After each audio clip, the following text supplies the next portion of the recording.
Hey, today the CCO, Mr. Pilestedt, has confirmed he's taking a break to work on a new game. He'll be back in 5 months. We'll talk about that and so much more. If you want to stay updated, feel free to like this video, subscribe, and turn on notifications so you don't miss out on the daily news.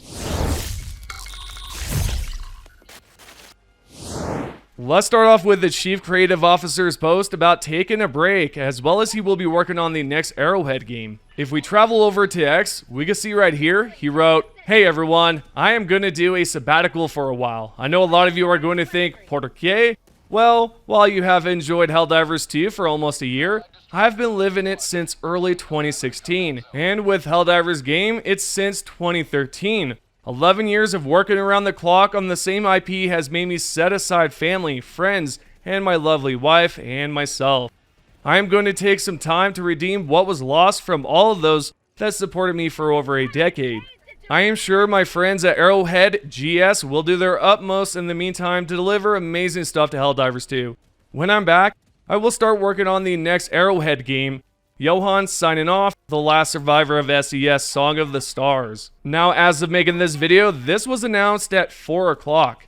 So that is surprising. I wasn't expecting this, and I'm sure a lot of you weren't either. So far, we know that once he's back, he's going to be working on the next game, presumably Helldivers 3, which I'm very excited for. However, there's a good chance that he might just work on something completely new. To be fair, I think the best idea would be to work on the next Helldivers game instead of something completely new, like a new IP. Although I'm pretty sure it's going to be Helldivers 3. I would like to know what you guys think. Do you think they're going to work on Helldivers 3? Would it be smart to not do it, or would it be smart to do it? Just let me know your overall thoughts about this. My thoughts so far is I think he absolutely deserves it. Take a break, come back, totally refresh, start pounding out the next game while also producing content and helping the crew with the other content, for Helldivers 2, and just simultaneously work on both. And I think they're going to do an excellent job. Speaking of which, Helldivers 2 took about 8 years to be developed. They started developing it back in 2016, and then it was released last year in February 2024. Now, the question that comes to my mind after saying that is, well, when will it be released? Will it take 8 years? Seems pretty crazy if it does, but I mean, it makes sense, right? When you're developing these just advanced games, it's gonna take time. On a similar note, since we're talking about time, how long is his break? Well, we do have an answer on that because he replied to this member, or better yet, a Helldiver about it. This Helldiver wrote, "Wake me up when you need me moment, and we'll see you back in 5 years, ? In response, Pilestedt wrote, "No, more like 5 months. Well, there you go. He might come back next month. He could come back in April. Hell, he just might arrive in June. Who knows when he's coming back? But the good news about everything here is once he is back, he's going to be working on the next game, and it's going to be an exciting time." Continuing along, the Chief Creative Officer, Mr. Pilestedt, also responded to another player. This player basically wrote, well, you're taking a break from a video game to make a video game, and he also mentioned it was peak.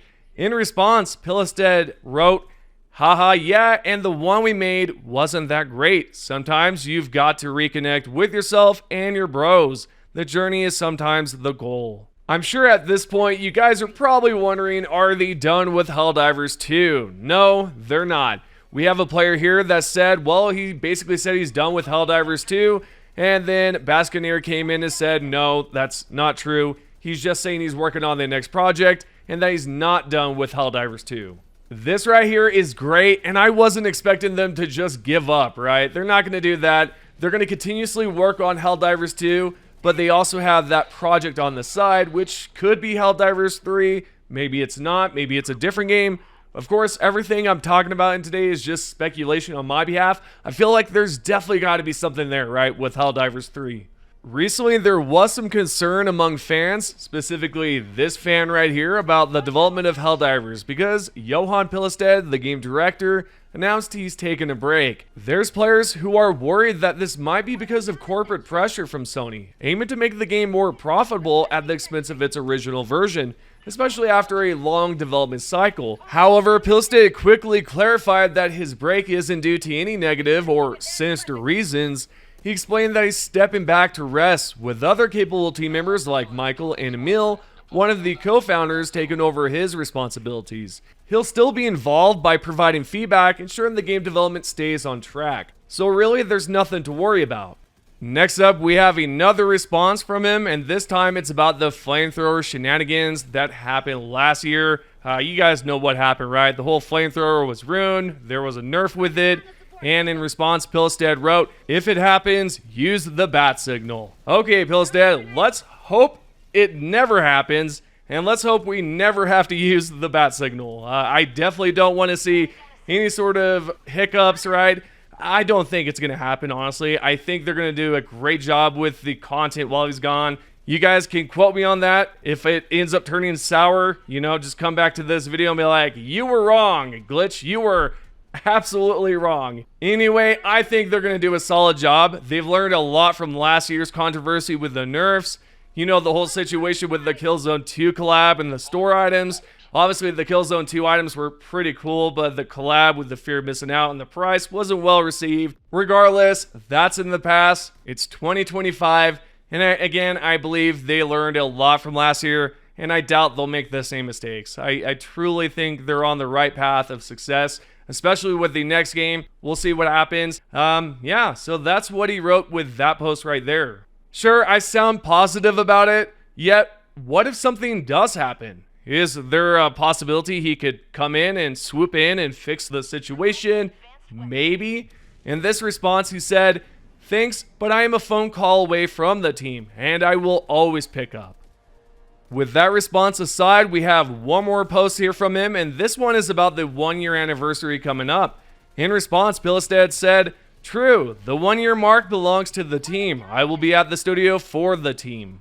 Then he responded to another player about the same situation. This player basically said, "You know, we won't see you around for the first anniversary." And in response, he said, "You may still."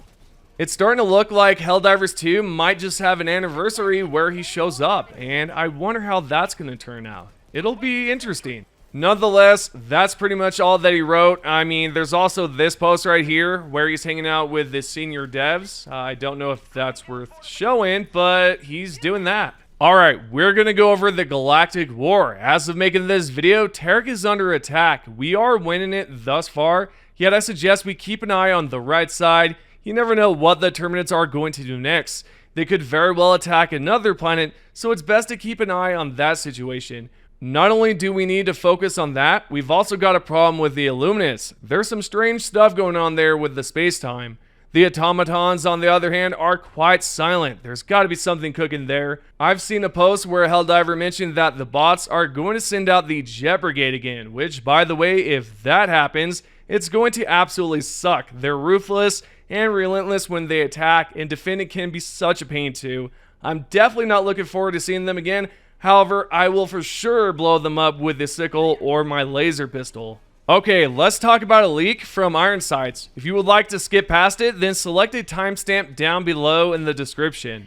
Now that you've been warned, we have a post here where Iron Sights wrote, "Due to the recent increase in space-time fluctuations all across the galactic map, I feel I should mention the Stargate Nexus again. The Stargate Nexus is the device used by the Illuminate to warp across multiple planets.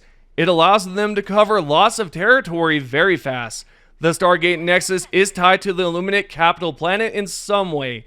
It is either stored on the planet or the planet is the Stargate Nexus." Okay, that is intriguing. So they're going to possibly use that to teleport to us? Possibly? Who knows what's going to happen? I'd love to know what you think about that. Lastly, for today's video, we're now going to cover the top 3 comments. If you guys want to be featured, just post a comment below. The first top comment is from Fetch, and you wrote, "I'm going to call it now, the fluctuations are going to get more rampant and large as signs the Illuminate main fleet are about to arrive, and maybe Meridia might come back or a new replacement for the black hole." Now, wouldn't that be insane? Can you imagine the Illuminates pushing back the entire Meridia planet through the freaking wormhole and it just pops up randomly? Oh man, and they're all on the planet? It would be crazy, and hopefully that is something that's gonna happen. The second top comment is from the Trout Hammer. The monoliths have the same purple glow as the Meridia wormhole. What if they're meant to spread the wormhole's effect in order to give the Illuminates a broad range for their hit and run tactics? Why stick to the wormhole when you could take the wormhole with you? Not gonna lie, the thought of the Illuminates being able to open up a wormhole anywhere they go sounds scary. The last and final comment is right here. This Helldiver wrote, "It's a signal. If someone needs this out and figures out the intervals, I bet it'll be a countdown to 8 Feb when the full Illuminate invasion fleet hits." You know what? You just might be onto something. And I'm interested to see what the community thinks about this. Anywho, those are the top 3 comments. If you guys can, subscribe, turn on notifications, and give this video a like. I appreciate all the support, guys. If you have any questions, comments, or anything, make sure to post them below. And I'll see you guys in the next one. Thanks for watching.